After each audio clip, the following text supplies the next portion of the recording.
So sometimes we go far away from the Gita, although Gita is there in our homes with us. So the first important thing that we need to understand is Bhagavad Gita is meant to be studied.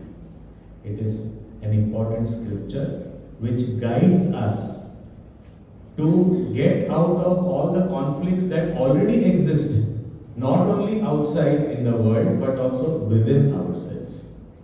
So it is not something that is going to lead us to a war situation. It is going to get us out of any such conflicting situations, especially within ourselves. Among our own thoughts, there are so many conflicts. Our own desires and our own convictions are always at loggerheads. So we find that we always are in a conflicting situation, and Bhagavad Gita does guide us out of it. Now, if we think about Bhagavad Gita, we also need to know where and how this whole thing happened. So all of us would be knowing Bhagavad Gita is in the Mahabharata. Mahabharata is an epic, it is called as Itihasa.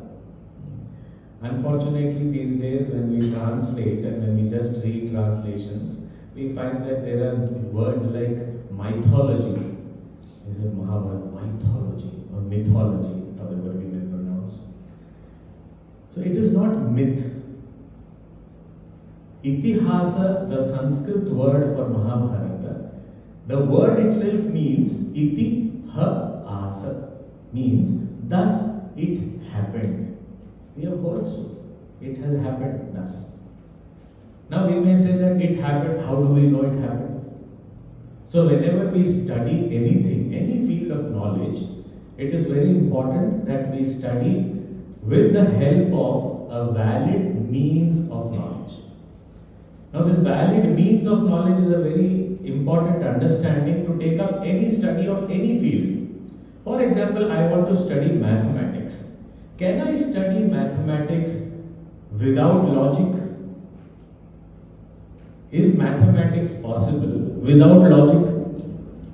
Logic is the means to study mathematics or understanding mathematics. Now, if I want to study literature, can I study literature using logic? Is it possible?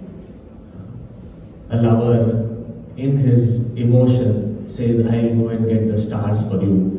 What illogical thing you are talking about. There is no logic there. We should not use logic there. There it is something emotion. So we have to connect to that emotion of the poet, and then we understand, oh, this is what it is meant. So similarly, if we have to study history, what is the valid means? Can I say that I want to see it, only then I will believe? How can I see history? Is it possible to see history? It's not possible.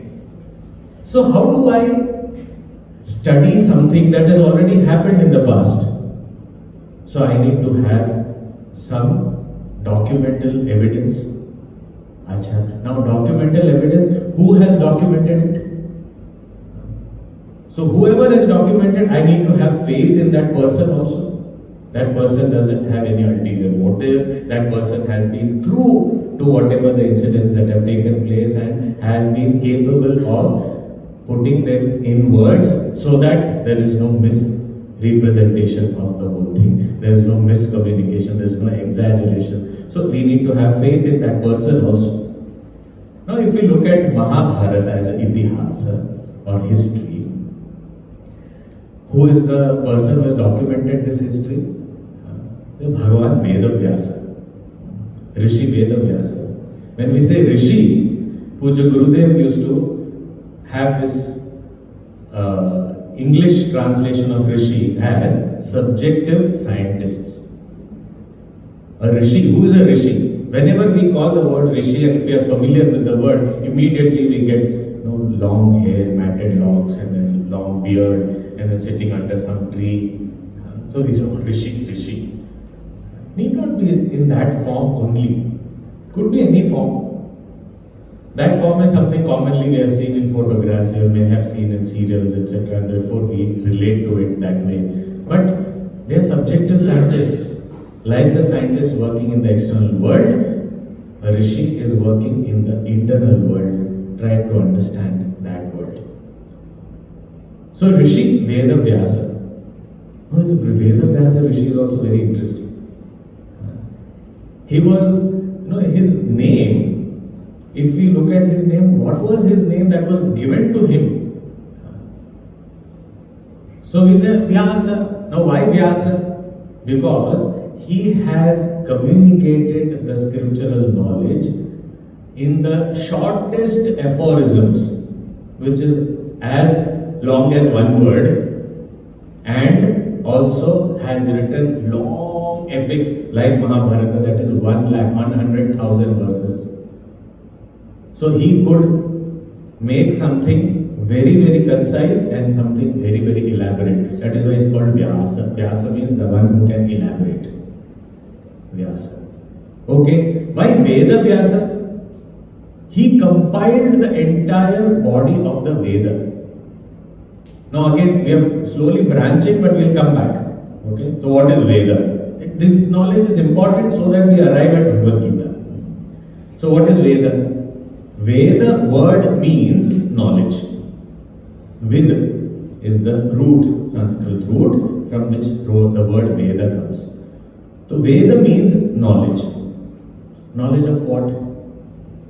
Knowledge of everything.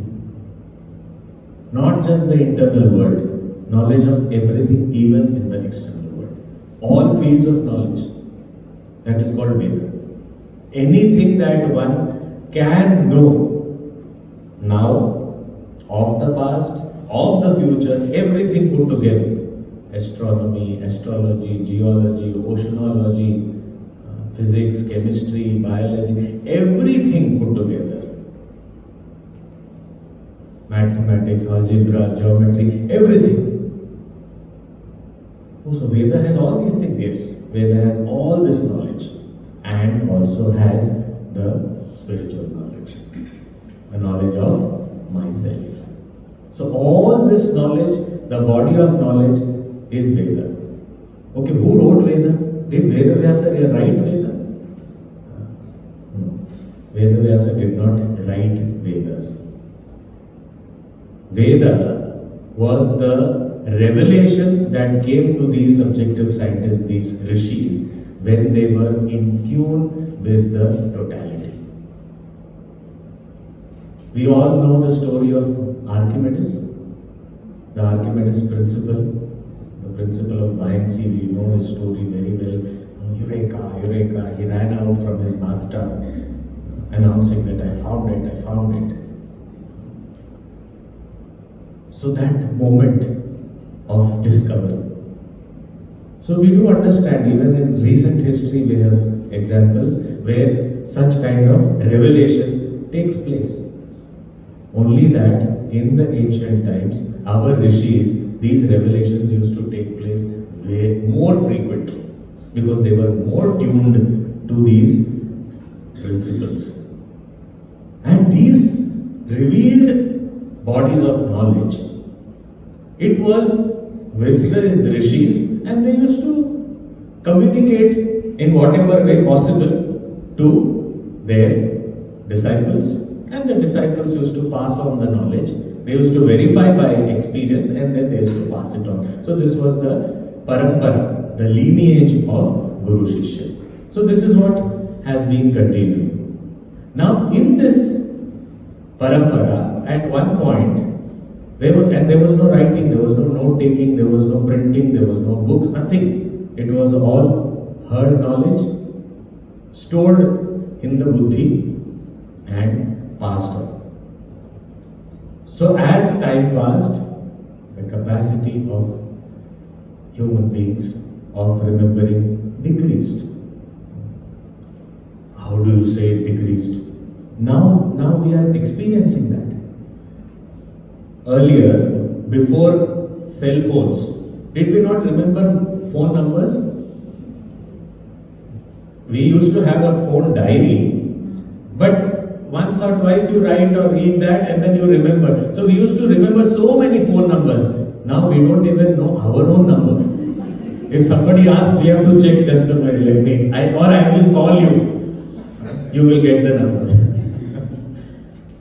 So I don't remember any number. So capacity is reduced. Why? Because we are dependent on something external. Forgetting that that thing also, that gadget also has been made by me, a human being. So it is my creation, but it is as though taking over. So the capacity of individuals to remember, to recollect, all that kept reducing. And the thinkers of those times, they felt the need that we have to do something, otherwise all this body of knowledge, the realization of all these great rishis will just be lost. How do we protect them? So for that reason, they all requested Veda Vyasa to compile all this body of knowledge and make them into proper sections, so that lesser things, each section can be given to different people, so that they remember only that part, so that there is lesser to remember and all the knowledge is preserved in an organized manner.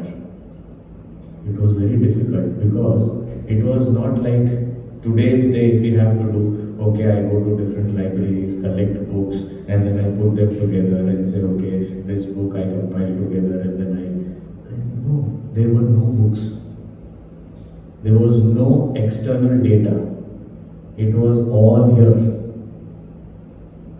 So he traveled the length and breadth of India, and that time India's frontiers were much larger than the whole country. He traveled, he went to every school, wherever the knowledge was taught. He gathered all these various mantras, the formulas that were revealed to the rishis, and he just in his mind collected all together, compiled them, and made them into 4 different texts, which are famous today as Rig Veda, Yajur Veda, Samaveda, Atharva Veda. Doing all this just in the mind, no external support. There was no writing. The custom of writing was not there.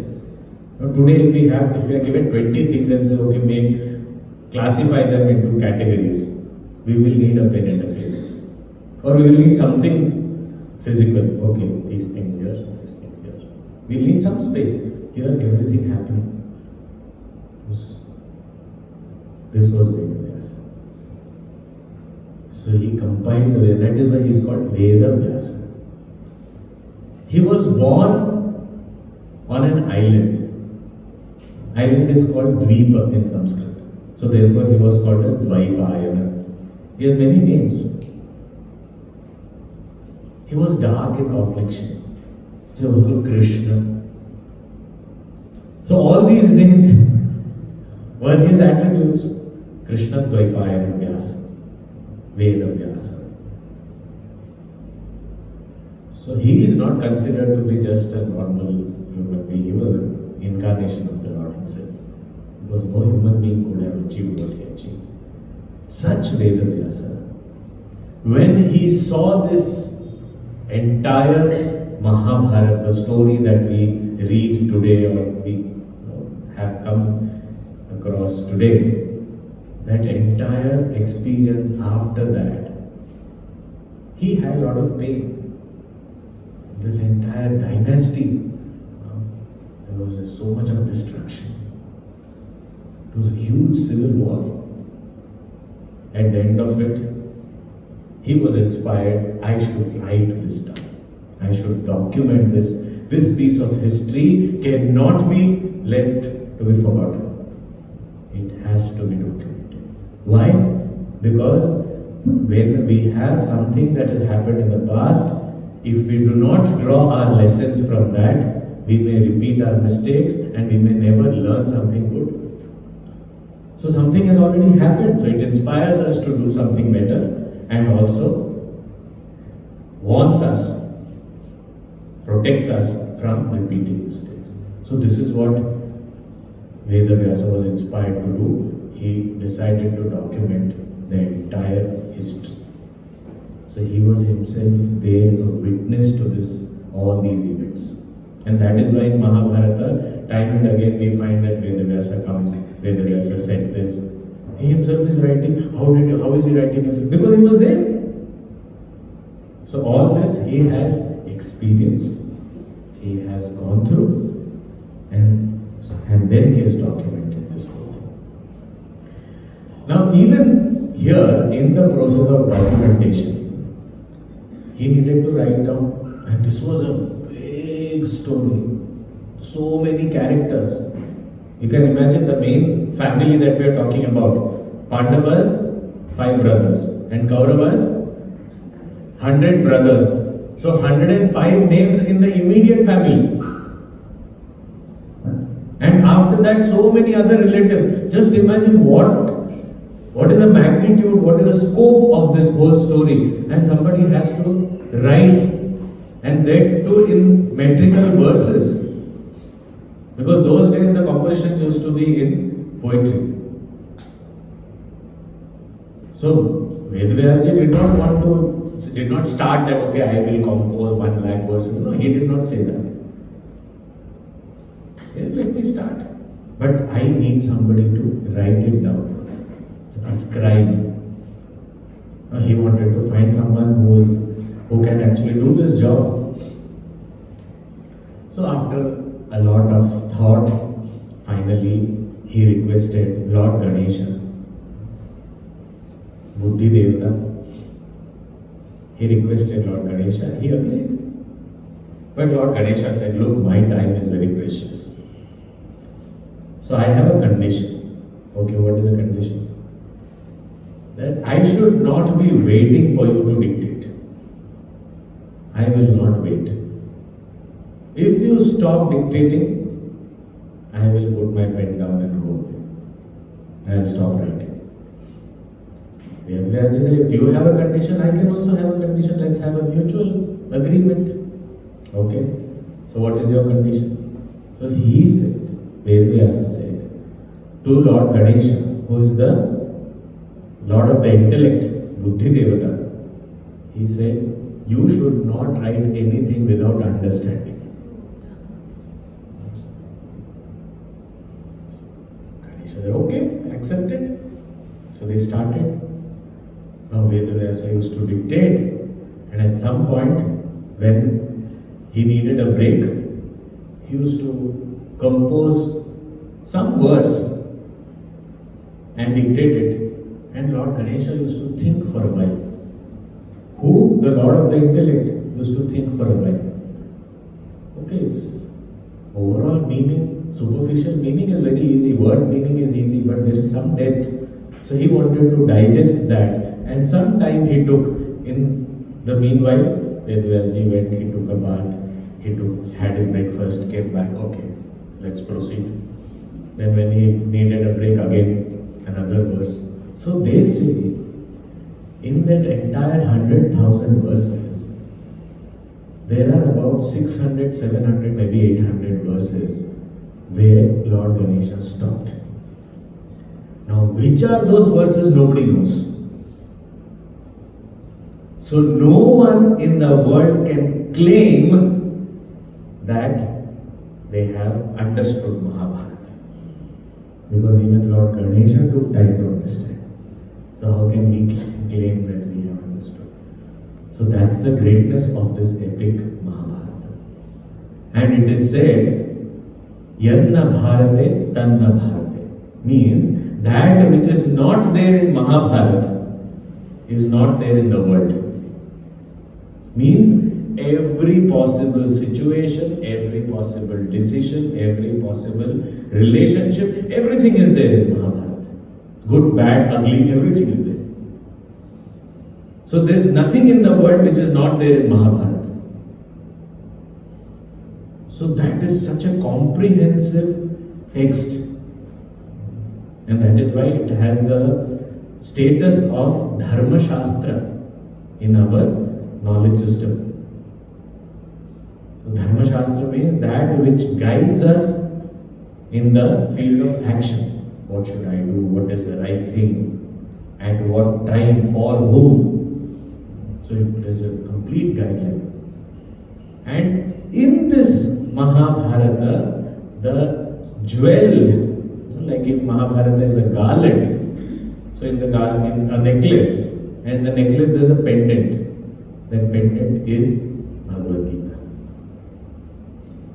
It is right in the center of the entire Mahabharata. So this is the value of Bhagavad Gita. So the one who has documented is so great. The way this documentation happened was so great. And at one point it is said, Lord Ganesha's pen stopped working. So broke or something. But he had promised that he has to keep writing. So at that time it is said that he broke one of his tusks and kept writing. Because he didn't want to stop. He knew that it was so important. And that is why Lord Ganesha has one tusk broken. Is it there? The other side?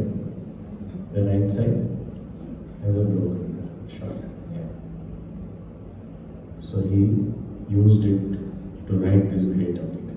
So that is the greatness of Mahabharata, and that is the greatness of Srimad Bhagavad Gita.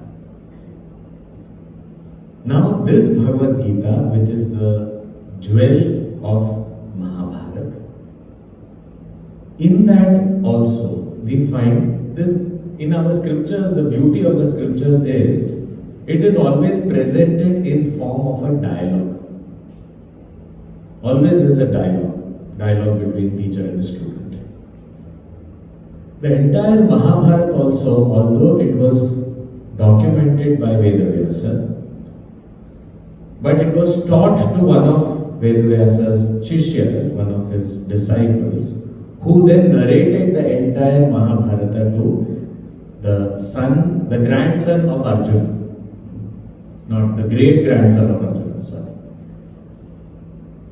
So this dialogue in the Bhagavad Gita also we find there is a dialogue between, the main dialogue is between, do we know? The teacher is Shri Krishna and the student is Arjuna. Arjuna is one of the Pandavas, the Pandava brothers, the third one. So Shri Krishna is the teacher and the student is Arjuna, and this is the dialogue between Shri Krishna and Arjuna. So that is the main dialogue. But this dialogue also happens within another dialogue. When we study these itihasas and Puranas and all, sometimes it gets very confusing. Who is telling who? What's happening? So there's a dialogue, and then in between there's another dialogue, and within that there's another dialogue. So this Krishna and Arjuna dialogue also happens within another dialogue, and that is between Sanjaya and Dhritarashtra. Dhritarashtra is the blind king.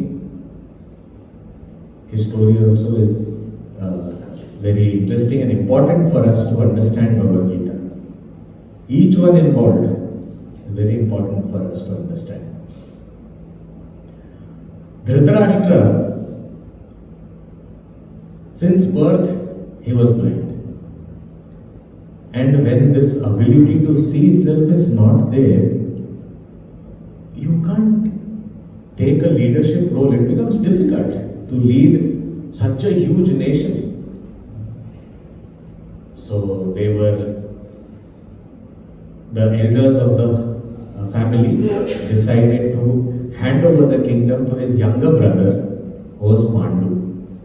Now Pandu was also not keeping very well, his health was also not very good. But he was not blind, he was not anyway disabled. So he was made the king. Somehow the elder Dhritarashtra wanted to be the king, but he was feeling that this was unjust, it was wrong, this should not have happened. But he couldn't say anything. In a young age, Pandu died. And because Pandu died, now there was no one else. So Dhritarashtra was made king. he took it. From within he was very happy, but outside he had to show that he was not so eager. He said, now that my brother has gone, what to do? I have to accept this. I will do my best. But from inside he was very happy. I got an opportunity, I want this. And till such old age, he held on to the throne. So his name, Dhritarashtra. Dhrita means holding on. Rashtra means the kingdom. So he was the one who did not retire even after many years of age of retirement. He wanted to stay on. You know, we have this thing of there is an age of retirement, and after that we become a consultant. Then after consultancy, then we become an author. So we continue one after the other, one after. We don't want to leave. You know? So, but here he was not even ready to move on to consultancy. In his job only. No, I will not leave. Dhritarashtra holding on to the throne. So, this Dhritarashtra had these seeds of competitiveness, hatred, all these things already he had in himself. There was some crookedness to him. But it did not manifest in his life directly, but in the next generation it came out totally. This is a very, very important aspect from the perspective of our life, that we may say, look, no, they are behaving well. What if they have wrong thoughts? What if they have wrong intent? Never mind, but they are behaving well. It may not come out now, but maybe it may be relayed to the next generation, and it may create a war of this magnitude. Just a little bit of rivalry it started with, and so much of destruction. There was a ripple effect. You keep it, something small started. So Dhritarashtra, he did not misbehave or anything, but his son did everything that was possible, including trying to kill his cousins right from childhood. So this Dhritarashtra, and he had very few genuine friends. We have a lot of friends. We say that friends and relatives.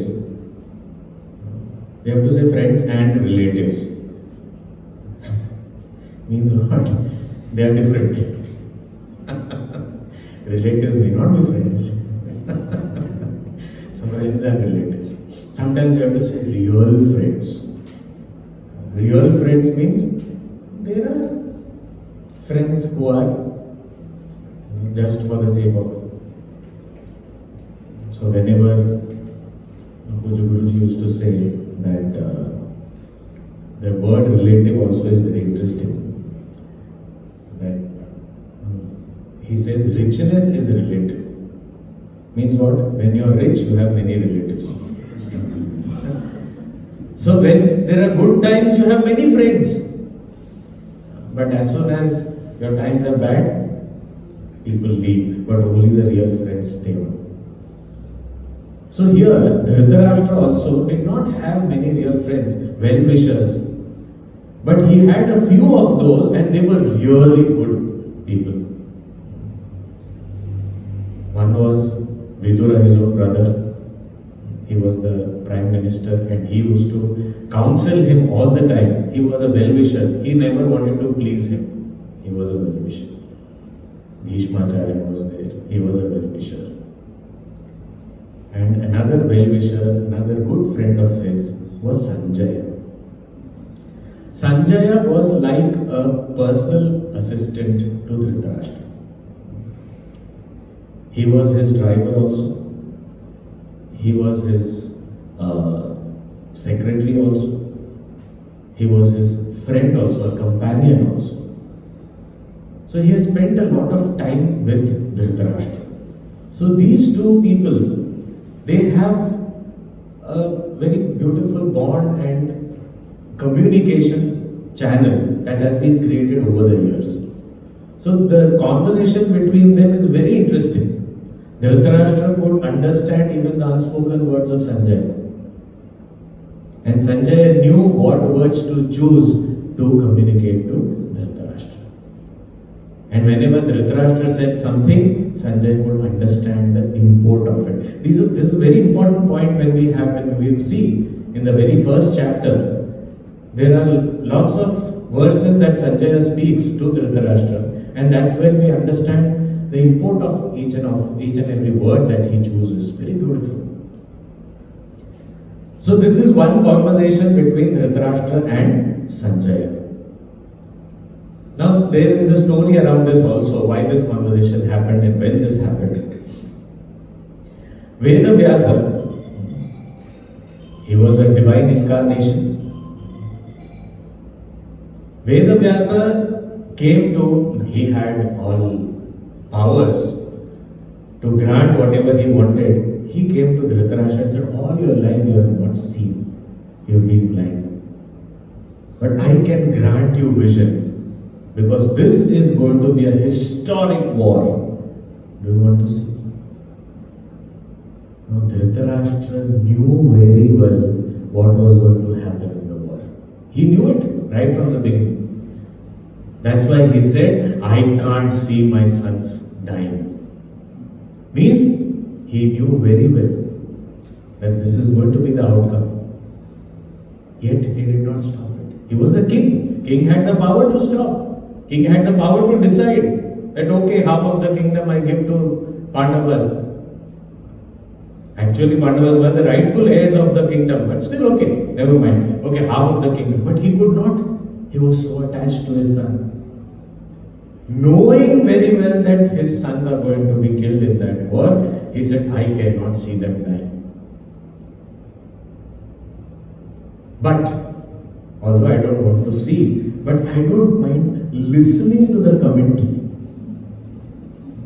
I don't want to watch the match live, but I can listen to the commentary. So I don't mind listening about it. So, next to him was Sanjaya.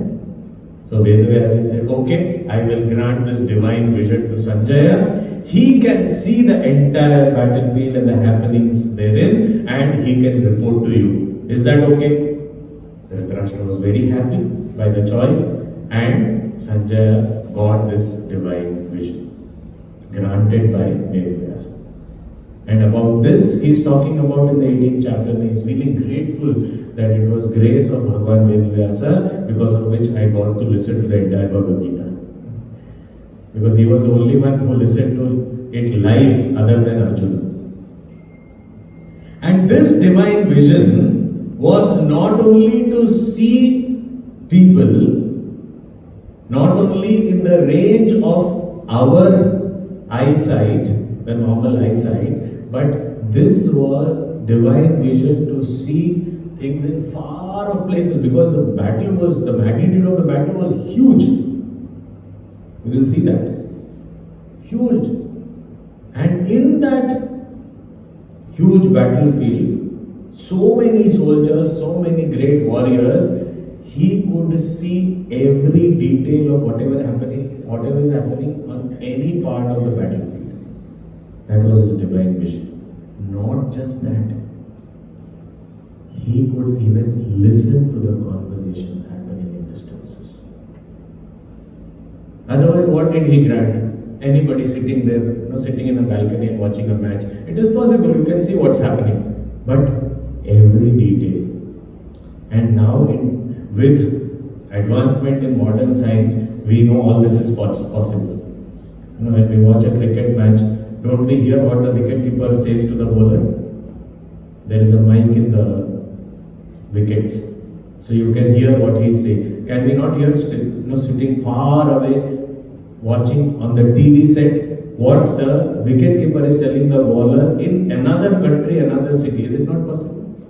So now we are using gadgets, we are using technology. That time they could grant it just like that, with the power of mantras. So they were not dependent on objects, that's all. But the technology was there. So he granted, so not only seeing in far off places, even listening to the conversation to the extent that he could also understand what was going on in the minds of people. That was the divine vision that Sanjaya got. And when did he come and report? The popular belief that we see is,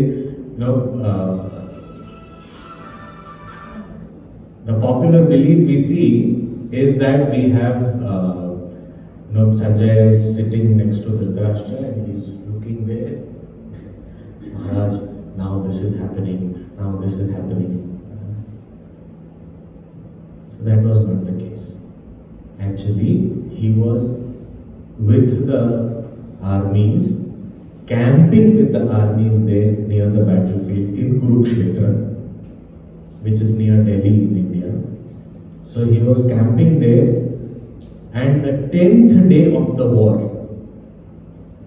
Bhishma Pitama, who was the general, who was the commander-in-chief of the Kaurava army, he fell on the 10th day of the battle. And on the 10th day, to take this news back to the capital, Sanjaya rushed to Dhritarashtra, and that's when he reported all the happenings till the 10th day. So it was, Puja Gurudev uses the word running commentary. So we misunderstand this. Gurudev does not mean running commentary means he is seeing there and this thing. Running means every detail as it happened. We say, I have taken running notes. We take running notes. Running notes does not mean that I am taking it now. Running notes means whenever the class happened, I have written down exactly whatever the teacher has spoken. So that is called running notes. Similarly here, running commentary means every detail of whatever happened, he has reported to Dhritarashtra. But it was on the 10th day of the war when Bhishma Pitama fell. Because we will see it. Because the whole conversation is happening in the past tense. What did they do? This is what happened. This is how it happened. So he is talking in the past tense. He is not saying now it is happening like this. This is what is happening. So it is not in the present tense. So now, this Sanjaya reporting to Dhritarashtra and this conversation, within that conversation, the Sri Krishna and Arjuna dialogue also is reported. Now a little bit about Sri Krishna and Arjuna. Little bit. Who is Sri Krishna? Krishna word, no, we say Krishna. Oh, Krishna is God. He's upstairs. So, Krishna, the word means the one who attracts. One was of dark complexion. He was not black. He was dark. It said in our scriptures, rain cloud, the complexion of that rain cloud. Beautiful, dark complexion. And anything that is dark color also attracts. It attracts light also. So physics also confirms this. But his beauty is so captivating that it attracts the minds of anyone who looks at him. So, Sri Krishna, one who attracts everyone, as Puja Gurudev would call the blue boy of Vrindavan, one who played with the gopis, one who used to steal butter, who killed so many demons, who did the great Ras Leela in Vrindavan.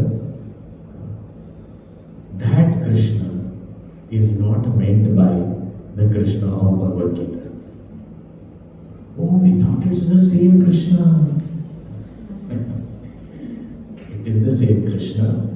But when we say the Krishna of Bhagavad Gita, he is not just that one form living that life which we have heard of. He is not just that. He is the very life and breath of all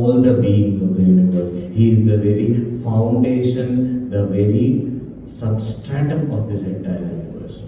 That Sri Krishna, the supreme reality, is the Krishna of the Gita.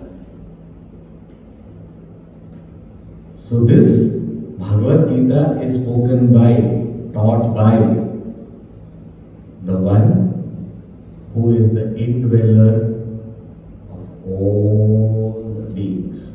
Not just human beings, all the beings. The one who is all pervasive, the one who is in and through everything, the one who is the very support of this entire universe. That is Sri Krishna. So here the one who is speaking is not, because we will find verses where he will say, I am the beginning of this entire universe. So what arrogance this Krishna has. Because that is the standpoint he is talking from. And we'll try and understand that when we reach there. But that same Krishna has here become the driver of Arjuna. Personal chauffeur for Arjuna. Why? Why did he become the driver for Arjuna? What is so great about Arjuna? Why did, of all the people, so many millions of people assembled there for the battle, why did Krishna choose only Arjuna to give this knowledge? What is special about this Arjuna? So that we will see tomorrow. Some suspense should be. So we'll see that tomorrow.